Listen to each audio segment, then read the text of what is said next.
Da vam kažem, podcast Dejana Kreculja.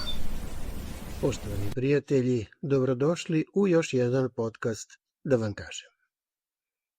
Istorija jedne zajednice retko se piše samo velikim datumima i prelomnim bitkama. Ona najčešće pulsira u tišini arhiva, u požutalim marginama školskih izveštaja i u senkama na izbledelim fotografijama. Kada se danas, nakon više od jednog veka, suočavamo sa dokumentacijom o osnivanju Mađarske kraljevske državne građanske škole u Kovinu iz 1904. godine, mi ne posmatramo samo birokratske tragove jedne iščezle monarhije, mi posmatramo rađenje moderne svesti jednog malog grada na rubu carstva. Geografski položaj Kovina s početka 20. veka postavio je pred njegove stanovnike jedinstven izazov. Stajati na severnoj obali Dunava značilo je živeti na razmeđu dveju vizija napretka. Dok se na južnoj obali, u tadašnjoj kraljevini Srbiji, prosveta gradila kao temelj mlade države, u Kovinu je bila akt građanskog identiteta i kulturne emancipacije. Inicijativa iz 1904. godine, krunisana prvim školskim izveštajima koje je uredio Šandor Kelečenji, bila je mnogo više od prosvetnog projekta. Bila je to svesna težnja lokalnog stanovništva, trgovaca, zanatlija i intelektualaca da svojoj deci obezbede ulaznicu u svet moderne nauke, jezika i zanata, upravo u jeku postrevolucionarnih previranja, čiji su odjeci još uvek dopirali iz 1848. godine. Daljim istraživanjem dotičemo se dokumentacije iz školske 1938-39. godine, koja nam nudi dragocen uvid u život institucije neposredno pred velike svetske lomove.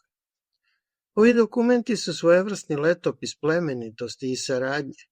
U njima čitamo o školskim ekskurzijama, od Niša do Prahova, o poklonima velikih izdavača poput Gecekona i o humanosti lokalnih privrednika i štampara poput porodice Oberleiter. To je bila škola koja je, uprkos promenama država i režima, sačuvala svoj osnovni postulat vaspitavati čoveka. Savremeni trenutak nam je podario alate koji su do juče bili nezamislivi. Korišćenje veštačke inteligencije u restauraciji fotografija i dokumenata nije puko tehničko doterivanje. To je čin digitalne arheologije. Uklanjanjem naslaga vremena, mrlja i fizičkih oštećenja sa starih negativa, mi ne menjamo prošlost, mi joj vraćamo vidljivost.